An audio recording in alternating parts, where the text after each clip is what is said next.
So my name is Dr. Lee Mackenzie. I completed my doctoral journey 3 years ago. My doctoral research was mainly qualitative. And in qualitative research, you are typically expected to draw on theory. And what most PhD theses include is a theoretical or conceptual framework. And I know this was difficult for me when I started doing my doctorate, because at master's level we didn't really talk much about what is a theoretical framework and how do we use it. So I thought I'd make a short video just explaining what theory is and why it matters. So theory, I'm taking the definition here from Cohen, Mannion and Morrison, who write a book, Research Methods in Education, which I would strongly recommend reading the relevant sections of.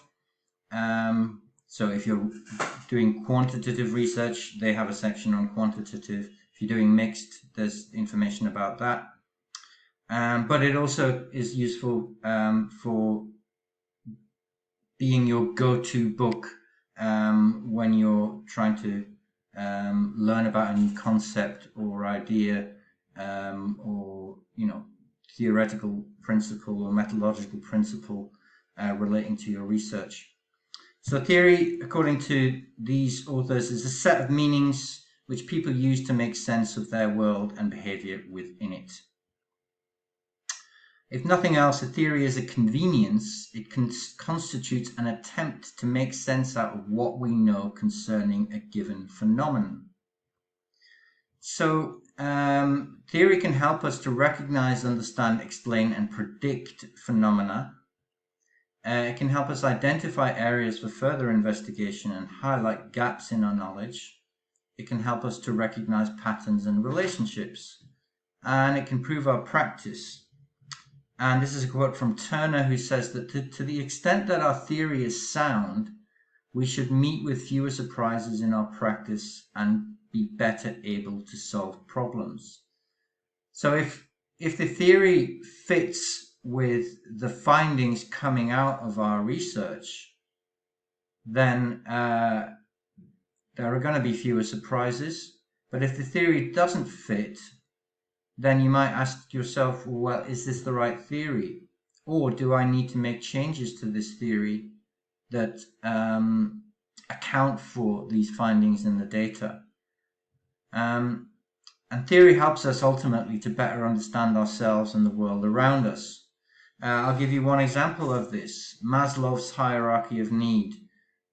Most people are familiar with this theory. And at the top of the pyramid is self-actualization. So we often think about, where we are at on Maslow's pyramid, and most of us in the global north tend to be at the top of the pyramid, where we are interested in self-actualization. So this is a useful theory because it fits with what we know and think, well, my basic needs are met. So what's next? Well, self-actualization. So this is one theory which is commonly talked about. Another theory is the multiple intelligences theory by Howard Gardner, who argues that people have different learning styles. There's evidence coming out now to disprove this theory, but it's a useful theory for conceptualizing how we cater for the needs of our students in the classroom. So having a theory of learning styles kind of keeps us alive to the fact that different learners learn in different ways. So you've got learners with visual preferences, learners with auditory preferences, learners with kinesthetic preferences. So I thought I would use a theory to kind of help illustrate how you would make use of theory in your research. So you may have heard the term impostor syndrome. And I think this is a relevant theory for people who are embarking on a doctoral journey, because this was something that I felt entering academia, I thought, well, people like me from working class backgrounds with quite thick accents, which has changed, by the way, from really, poor circumstances, people like me don't do a doctorate. Doctorate is, so people will know I'm an imposter. Yeah. So I felt this, in the initial stages of my doctoral journey, I felt like, well, this is not for me. I don't fit here. I'm an imposter. So there is a text here, which I'm just going to introduce some quotes from, basically explaining what imposter syndrome is. So Levy writes that imposter syndrome is the belief or feeling that one is passing oneself off as much more capable than one really is. You might have heard the term fake it till you make it. Yeah. So when we take a new job, we may not have the experience or background to be able to feel that we can do that job at the level expected, but we'll keep doing it until we eventually start to make it. We fake it till we make it. And this is also from Levy. Many people in professions or roles that require special expertise suffer from imposter syndrome. They feel or believe that they are a fake or a fraud and fear being found out. They may feel that their accomplishments are more due to luck than skill, and or that they are unlikely to be able to repeat them in the future.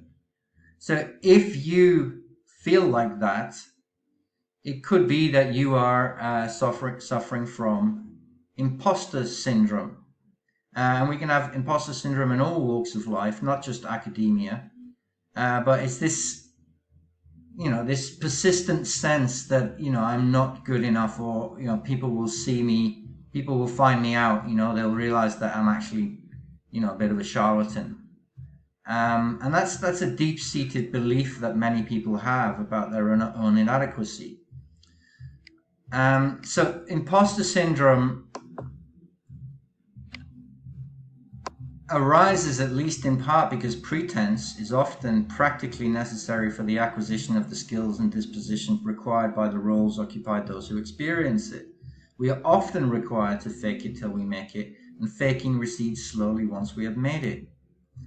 So the argument that Levy is making is that it's natural when you're taking on a new role that you maybe don't feel completely equipped for.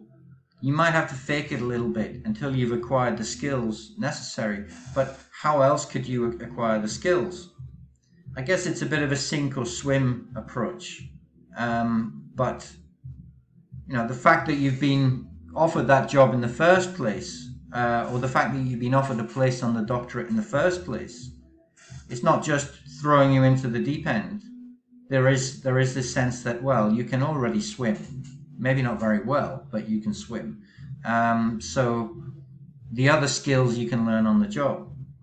So when we consider that the imposter syndrome is natural and that it in some cases is kind of hard to avoid because we're taking on a new role or studying at a higher level, until we acquire those skills, we are going to feel like a bit of an imposter. So this theory helps us to make sense of our own inadequacies, perhaps, about being able to do what is expected of us.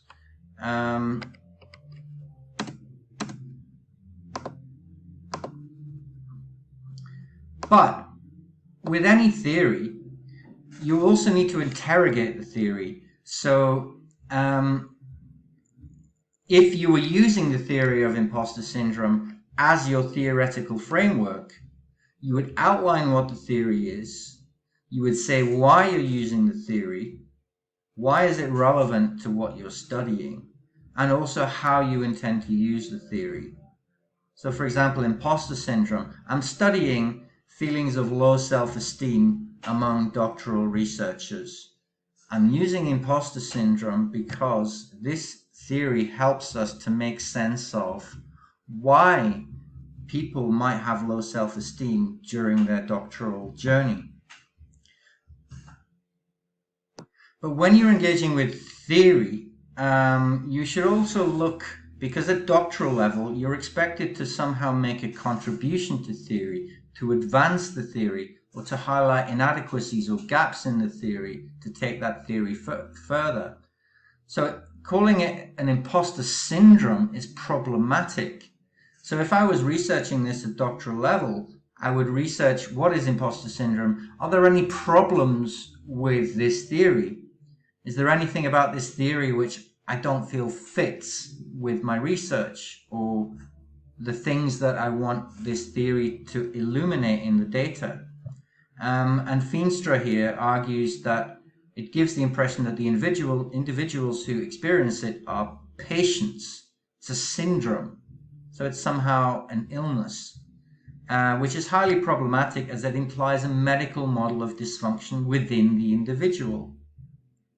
Individual-focused solutions can reinforce notions of victim blaming, whereby others perceive that the problem is with the individual, and so the individual is ultimately responsible for fixing their own situation. So Feenstra is arguing, okay, it's decent theory, but maybe we have a problem with calling it imposter syndrome. And she says that it's natural to feel like imposters, especially when you're treated in ways to suggest that you are. And you're constantly reminded on your doctoral journey that you're not a doctor yet, that you're still acquiring the skills needed to become a doctor. Yeah? And she argues that it's important to treat these people as having value and worth. And then the last quote there is about how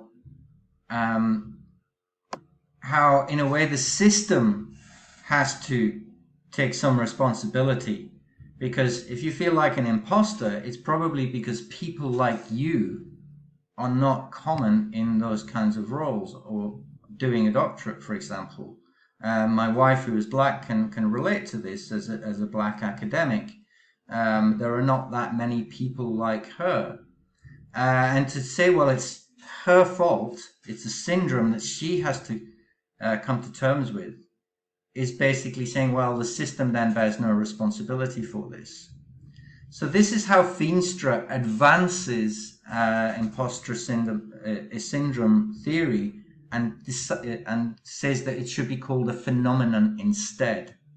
So you may similarly choose a theory. For example, you might choose the theory of inclusion.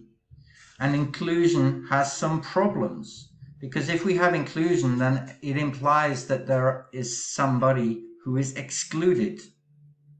So the term inclusion is maybe in some ways not inclusive, because it suggests that somebody are excluded from that. So with any theory that you're going to use in your doctoral research, don't just present it as fact. Don't just describe it. Say what it is, why you're using it in your research, how it will illuminate your findings. So I'm using imposter syndrome because I'm looking at low self-esteem, or I'm looking at inclusion because I'm investigating children with special educational needs. And why am I using this, and how will it help me to shed light on this research area? Yeah. So in the theoretical framework, that's what you're doing. Not just describing the theory, but saying how it will help us to make sense of the data in your study, why you're using this theory, and also highlighting any inadequacies or problems with that theory, and then trying to advance that theory. So when you're looking at your findings may not fit completely with the theory, which suggests that maybe you need to make changes to the theory, choose another theory, and so on and so on. So just to recap, theory can help us recognize, understand, explain, and predict phenomena. If we know about the imposter phenomenon, it helps us to understand why people may feel a sense of inadequacy or low self-esteem, or feel that they're not cut out for academia. Yeah, so it helps us to make sense of somebody's experiences. And it helps us to identify areas for further investigation and highlight gaps in our knowledge. And it can also recognize patterns and relationships. And ultimately, it can help us to better understand ourselves